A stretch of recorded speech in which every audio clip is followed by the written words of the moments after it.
Ketika Raja Herodes mendengar hal itu, terkejutlah ia beserta seluruh Yerusalem. Maka dikumpulkannya semua imam kepala dan ahli Taurat bangsa Yahudi. Lalu dimintanya keterangan dari mereka di mana Mesias akan dilahirkan.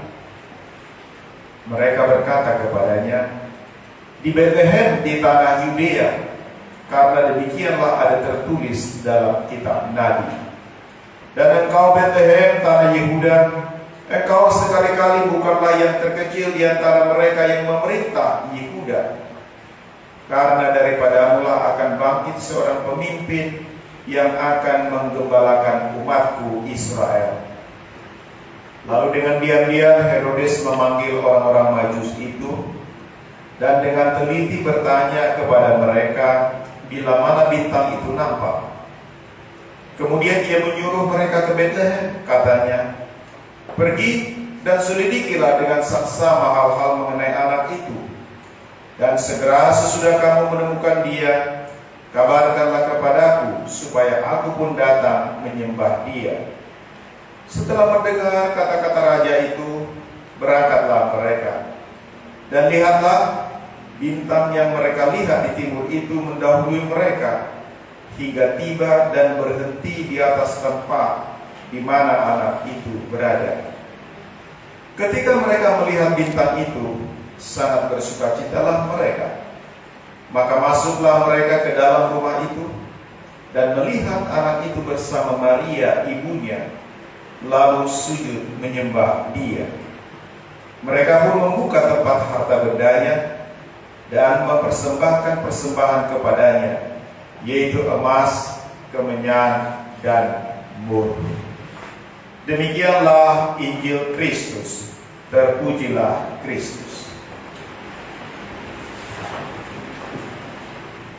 Jemaat yang dikasihi oleh Tuhan kita Yesus Kristus, Epifania artinya penyingkapan, penyataan.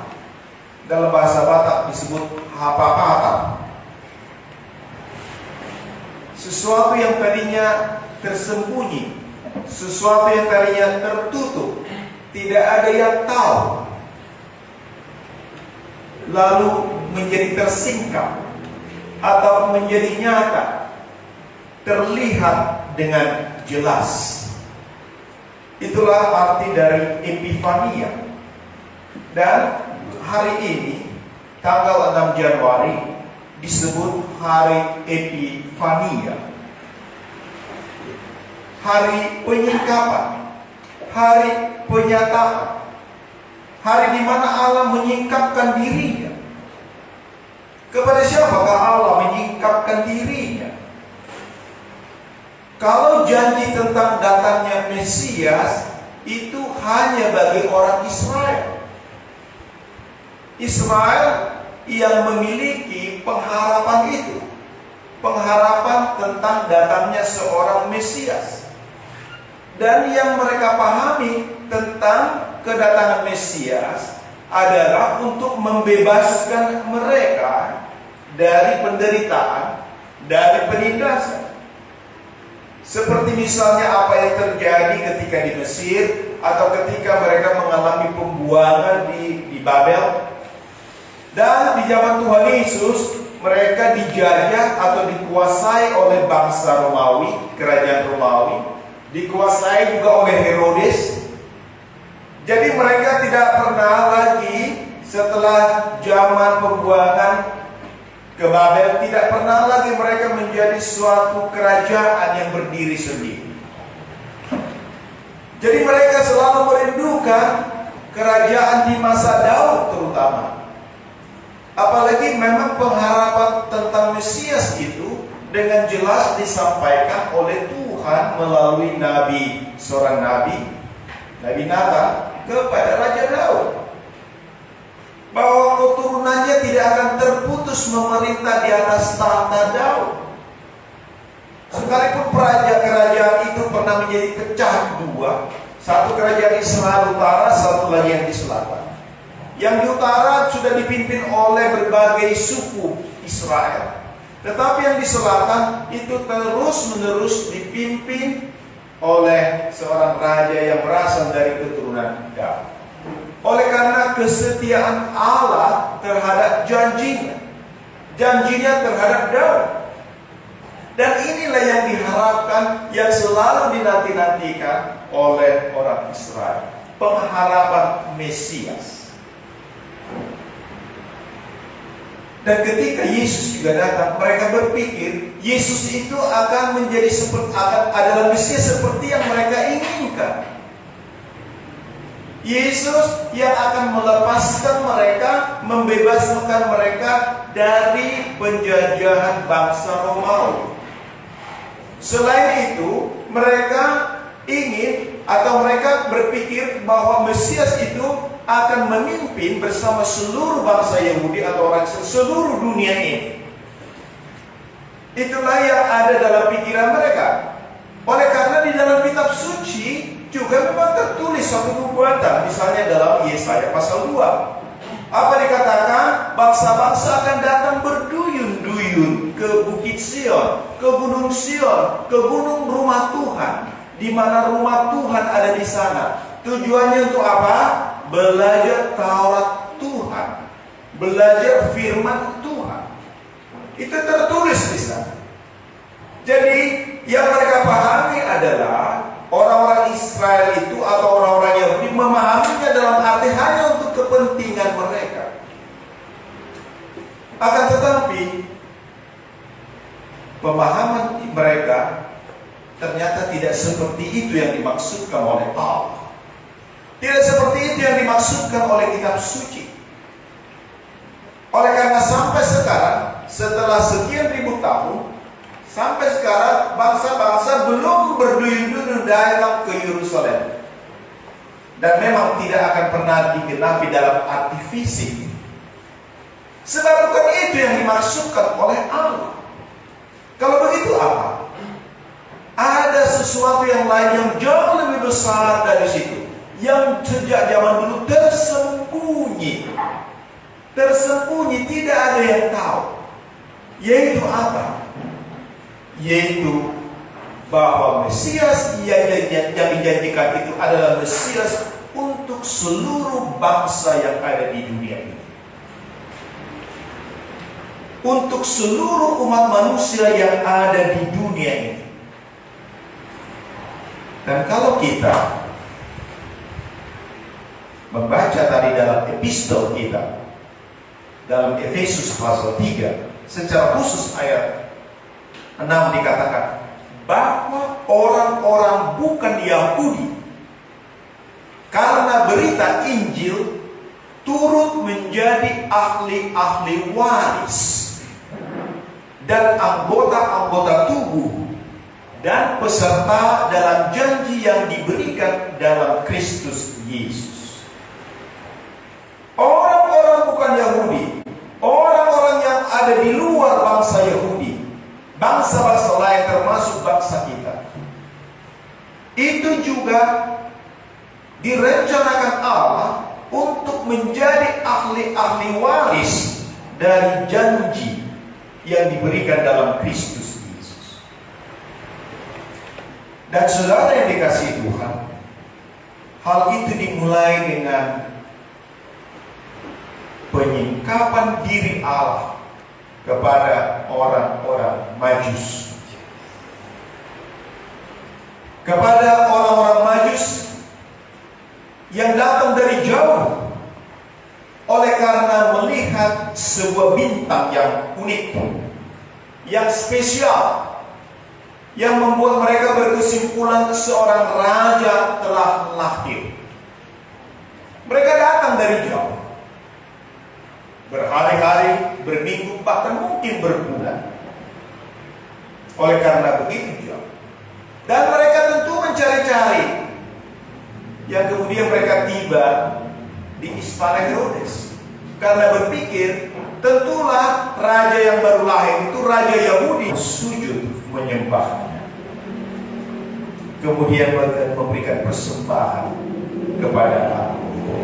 Saudara-saudara yang dikasihi Tuhan, inilah yang disingkapkan Allah yang tidak pernah dimengerti atau dipahami oleh manusia, bahkan orang-orang Yahudi sejak zaman dulu. Bahwa Mesias yang datang itu bukan hanya untuk orang Israel, bukan hanya untuk orang Yahudi, tetapi untuk seluruh dunia ini, untukmu, untuk saya, untuk kita semua. Mesias yang dijanjikan itu. Dan itulah sebabnya kita berkumpul di malam hari merayakan Epifania. Bagaimana Allah menyingkapkan dirinya, membukakan dirinya, papatarhot dirinya, membukakan dirinya kepada dunia ini, bahwa dunia ini dikasihi Allah untuk menyelamatkan mereka, supaya mereka juga dibebaskan dari segala dosa. Bukankah tadi di dalam pembacaan ayat atau hukum Tuhan dikatakan, karena semua orang telah berbuat dosa dan telah kehilangan kemuliaan Allah. Sama seperti dosa telah masuk ke dalam dunia oleh satu orang, dan oleh dosa itu juga maut. Demikianlah maut itu telah menjalar kepada semua orang, karena semua orang telah berbuat dosa. Oleh siapa itu satu orang? Oleh Adam. Sejak kejatuhan Adam ke dalam dosa, demikianlah dosa masuk kepada seluruh dunia ini. Dan dikatakan upah dosa ialah maut. Oleh karena seluruh dunia ini adalah keturunan Adam, maka seluruhnya adalah orang berdosa, dan dengan demikian berada di bawah kuasa maut, kematian. Itulah yang menjadi bagian seluruh dunia ini, umat manusia. Akan tetapi Allah tidak mau manusia itu mati dalam dosanya. Allah mau menyelamatkan. Karena itulah Dia mengutus anaknya yang tunggal, yang kemudian baru tersingkap setelah anaknya itu lahir. Sesungguhnya ketika manusia itu jatuh ke dalam dosa, Allah juga sudah menjanjikan akan datangnya keturunan perempuan itu yang akan meremukkan kepala si ular.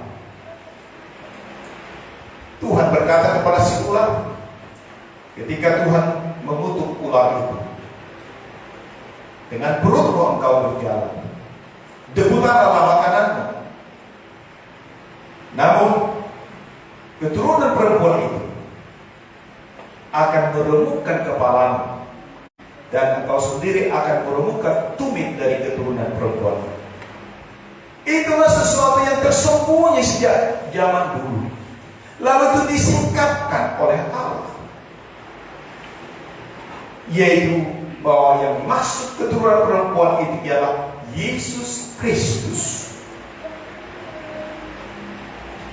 yang akan memikul dosa seluruh umat manusia, supaya orang yang percaya kepadanya menerima pengampunan dosa, diselamatkan dari maut, dari dunia, dan dari kuasa iblis.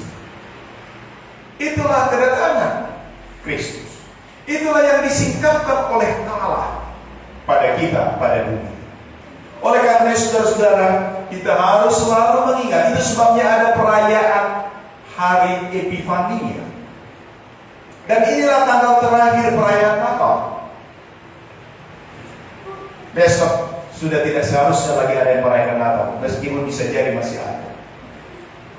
Mulai dari tahun 25 sampai hari. Disitulah kita merayakan akan anugerah Allah yang besar, yang telah mengutus anaknya untuk menyelamatkan dunia ini. Pertama-tama berita itu sampai kepada orang Yahudi, bukan kepada bangsa-bangsa lain. Tetapi tidak lama kemudian berita itu juga disampaikan kepada bangsa-bangsa lain dengan cara Allah sendiri. Dengan cara Allah sendiri. Sebab dunia di luar Yahudi tidak pernah memiliki pengharapan tentang Mesias. Dan mereka juga tidak tahu bahwa orang Yahudi memiliki pengharapan itu. Tetapi dengan caranya sendiri, Allah menyingkapkan dirinya melalui para astrologer atau ahli nujum sebenarnya mereka itu, yang mempelajari bintang-bintang dan yang mempelajari juga tentang nasib manusia melalui bintang-bintang. Lalu dengan cara yang khusus Allah menyingkapkan kepada mereka. Entah bagaimana caranya itu, tetapi dengan melihat sebuah bintang yang luar biasa dikatakan, mereka menarik kesimpulan bahwa Allah telah mengutus atau seorang raja besar telah lahir. Dan mereka datang kepada Herodes, atau tiba di istana Herodes bertanya, di manakah raja yang baru lahir ini? Kami datang untuk menyembahnya, dikatakan, bukan? Itu yang dikatakan tadi. Di manakah raja yang baru lahir itu? Kami datang untuk menyembahnya. Itu yang mereka katakan kepada Herodes. Dia bukan sekedar raja biasa. Dia adalah raja yang luar biasa. Sehingga dari bangsa-bangsa yang jauh datang untuk sujud menyembahnya dan membawa persembahan. Saudara yang dikasihi Tuhan, kita patut bersyukur. Kita memang sungguh bersyukur oleh karena jika Tuhan tidak menyingkapkan dirinya, tidak menyatakan dirinya kepada dunia ini, kepada bangsa-bangsa, maka bangsa-bangsa tidak akan pernah mengalami keselamatan Allah. Kita pun tidak akan pernah mengalami keselamatannya jika Allah tidak menyingkapkan diri. Itulah sebabnya mengapa sejak zaman dulu Bapak-bapak gereja merayakan hari Epifania ini. Tujuannya untuk mengingatkan kita bahwa kita adalah bangsa-bangsa yang tadinya dalam kegelapan, bangsa yang hidup di dunia gelap. Kita dipindahkan dari dunia kegelapan. Kita tidak pernah mengenal Allah kalau Allah sendiri tidak menyingkapkan dirinya. Bahkan seperti yang dikatakan oleh Nabi Yesaya dalam Yesaya 60 tadi, bangkitlah menjadi teranglah, sebab terangmu datang dan kemuliaan Tuhan terbit atasmu. Kemuliaan Tuhan terbit atas bangsa Israel yang berada dalam perbudakan, dalam perhambaan. Tetapi bukan hanya bagi mereka, bagi kita yang ada dalam kegelapan, terbit terang itu, yaitu melalui Kristus. Orang Israel dipilih Allah dengan caranya sendiri, oleh pemilihan. Demikian juga kita dipilih Allah melalui Kristus, supaya kita menjadi anggota kerajaan Allah, dan supaya kita juga beroleh bagian di dalam janji Allah, yaitu janji yang pernah diberikan kepada Daud, janji yang diberikan juga kepada Abraham. Keselamatan kekal. Kepada Abraham, Allah berjanji, aku akan membuat engkau menjadi bangsa yang besar, dan olehmu seluruh bangsa akan mendapat berkat. Kristus semakin besar dalam diri kita, maka diri kita semakin kecil. Kristus semakin besar dalam hati kita, maka kita semakin kecil. Seperti lampu ini, saudara. Jika hanya satu lampu saja, seandainya hanya 5 watt lampu ini, hanya sedikit yang bisa diterangi. Apalagi sama sekali tidak ada lampu, betapa gelapnya ruangan ini. Tetapi ketika semakin besar daya, 10 watt, 20, 100, bahkan 1000 watt, maka begitu terang kita lihat, kita bisa saling mengenal. Demikianlah Kristus. Ketika dia semakin besar, maka seluruh yang gelap dalam hati kita, dalam diri kita, akan semakin tersingkir.